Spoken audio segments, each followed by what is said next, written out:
Nama saya ketuker nih di rumah sakit. Oh ya? Di rumah sakit Jakarta Pusat.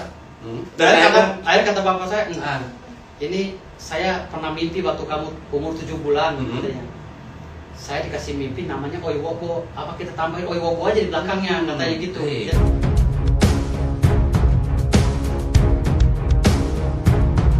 Kita menyapa Bang Firdaus. Assalamualaikum warahmatullahi wabarakatuh, Bang Firdaus. Assalamualaikum warahmatullahi Apa kabar, Bang? Baik, alhamdulillah. Sehat. Cerah banget ya mukanya ya? Ya, alhamdulillah. Apa karena sering tampil di media? Enggak, saya memang muka saya sering berubah-ubah. Oh gitu? Ya, Tergantung apa? kata orang-orang sering berubah. Kalau saya bertemu dengan orang jahat, muka saya terlihat seram. Berarti sekarang cerah karena ketemu dengan orang yang Orang cerah baik juga ya? Karena orang yang berhati baik, aura saya keluar. Masya Allah, luar biasa. Jadi kalau udah ketemu orang jahat, singa saya keluar. Gitu.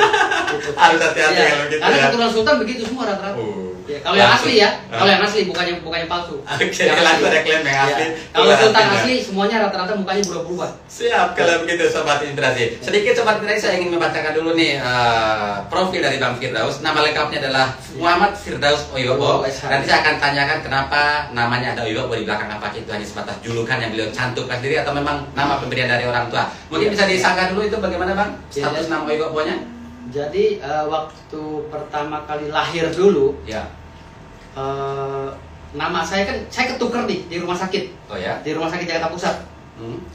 Waktu ibu saya lahir, dia lihat tompel di kaki saya. Tompel Ada di kaki. Akhirnya nama saya kan Muhammad Firdaus Oiwobo.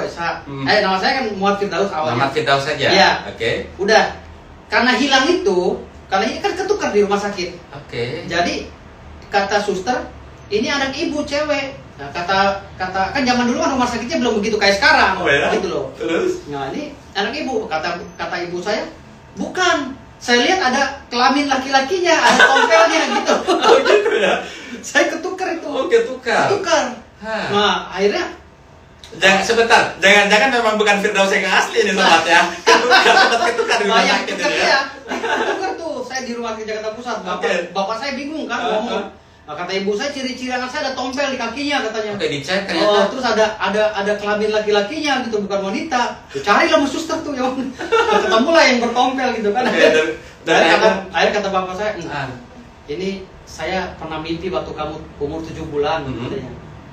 Saya dikasih mimpi namanya Oiwobo. Apa kita tambahin Oiwobo aja di belakangnya, katanya gitu. Jadi Muhammad Firdaus Oiwobo karena pertama lahir aja udah hilang gitu kan, udah ketukar gitu kan. Itu saudaranya Sobat Inspirasi ya. Jadi untuk menandakan atau ciri khas kebetulan didapatkan juga melalui mimpi. Cuma Sobat Inspirasi di sana kan bukan semua orang bimanih, jadi nggak memahami atau tahu apa itu Oiwobo. Mungkin sedikit aja penjelasannya Bang. Jadi Oiwobo itu sebenarnya ceritanya menurut versi saya ya, jangan sampai salah lagi penafsirannya. Ini versi saya dulu. Versi saya nanti akan dibenarkan oleh orang-orang ahli sejarah yang ada di Bima. Tapi akan saya ceritakan dulu versi saya. Semua yang ada yang saya bawa ini versi saya. Oke. Jadi tinggal dicocokkan gitu kan. Langsung saja ceritakan yang itu dulu.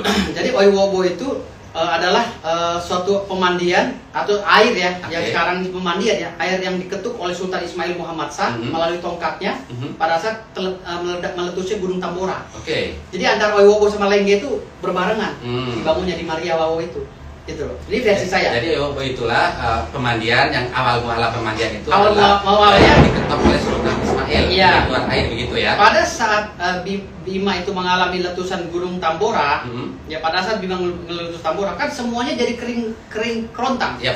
Gitu loh. Nah, itulah yang dipakai oleh Sultan Ismail itu Wobo itulah tongkat beliau itu yang dipakai untuk mengetuk ini apa batu itu keluarlah air itu. Ada beberapa air lah, ada Oiwontu, ada Oiwobo, ada air itu. Jadi cerita yang saya lihat di Google, saya baca itu, kok ceritanya katanya sejarahnya kenapa ada Oiwobo, katanya karena tuan muda putra apa gitu Sultan Bima lagi jalan-jalan ke Wawo katanya kehausan. Padahal ceritanya nggak begitu. Ini versinya berbeda ya. Versinya yang di Google yang ceritakan oleh sejarah Mbojo itu. Kok berbeda ya dengan apa yang saya dapat gitu loh. Katanya seorang raja yang dari Bima naik ke gunung di Gunung Maria itu kan istilahnya. Lalu kehausan, tersesat di hutan. Lalu dia mengetuk batu itu lalu keluarlah air kan enggak. Kan ini kan enggak nggak masuk di akal cerita ini. Nanti ada dua versi berbeda, tapi ini adalah versi dari Bang Firdaus. Versi saya. Sobat Inspirasi, sebentar saya jelaskan dulu mengenai bopo. Bopo itu adalah semacam kayak tongkat yang pernah dipakai biasanya untuk memukul apa namanya itu ternak begitu ya. Ternak tongkat gitu. Jadi akhirnya oleh Sultan waktu itu dipukulkan ke batu dan akhirnya keluar air lah. Jadi sekarang air pemandian pada masyarakat umum yang ada di bawah begitu ya. Padahal tongkat itu adalah milik Raja Sajari. Raja Saja penyebar Islam pertama di Bima pada abad ke-13. Ngomong-ngomong mengenai tongkat itu masih ada? Masih ada saya. Kenapa bisa sama Bang? Ya saya pewarisnya. Kerisnya pun masih ada saya. Keris dari zaman dahulu kala masih ada saya kerisnya. Sobat Inspirasi berkenan nanti untuk Abang kami tunjukkan ke Sobat Inspirasi. Saya tunjukkan, tapi kalau untuk keris saya nggak bisa tunjukkan karena ini pokoknya aja ya. Kerisnya juga bisa, adanya saya tunjukkan, tapi yang aslinya nggak. Sobat Inspirasi. Untuk keris ada beberapa keris yang saya pegang, termasuk keris lama keris tua abad 13 ya. Saya nggak bisa keluarin. Gitu. Tapi kalau yang pasti keris itu adalah keris yang memang dipegang oleh Kerajaan Bima. Kerajaan Bima. Kerajaan Bima itu dari Sultan Ismailnya. Enggak, Raja Bima. Raja Bima. Raja Bima dan Raja Saja satu. Gitu. Raja Sajari satu dengan Raja Bima ini berganti. Nanti kita lanjutkan poin yang itu Bang Firdaus. Lanjut lagi. Tadi saya udah bacakan profil singkatnya baru dari nama. Beliau ada kelahiran Jakarta Bang ya. Tanggal 7 Juli 1976. Enggak apa-apa kami buka sedikit. Profesi beliau adalah pengacara. Kantor beliau ada di Laufin Firdaus Oyobo SHN Partners ya. Kalau pengacara biasanya tergabung di lembaga advokat itu namanya apa? Kongres Advokat Indonesia. Apa namanya? Kongres Advokat Indonesia. Apa masuk ke situ ya? Apa nama? Kongres Advokat Indonesia. Maksudnya KAI ya. KAI. Lalu berikutnya juga, wah ini keren ini. Owner label musik Guide Black Pro. Guide Black Pro. Itu apa nih? Musik apa nih Bang? Ya musik semuanya. Musik. Itu menaungi manajemen untuk manajemen artis atau Abang sendiri yang punya bandnya?